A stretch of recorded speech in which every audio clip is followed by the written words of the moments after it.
Buongiorno da Rai Sport, Super Bowl in apertura di questa edizione del TG Sport. Contro ogni pronostico, i New Orleans Saints hanno superato 31-17 gli Indianapolis Colts.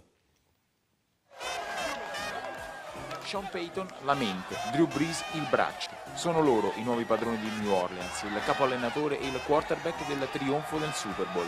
Una coppia di amici nella vita, una coppia perfetta in campo e nella gestione delle partite. E nella partita più importante, quella che ti apre le porte della storia, la coppia non ha fallito.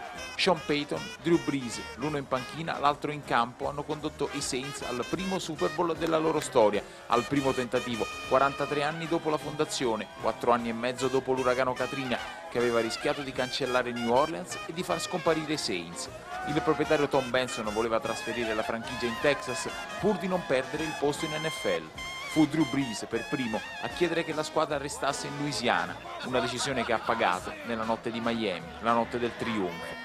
Un trionfo conquistato di fronte ad un altro figlio di New Orleans che il destino aveva messo dalla parte sbagliata, Peyton Manning, leader assoluto degli Indianapolis Colts.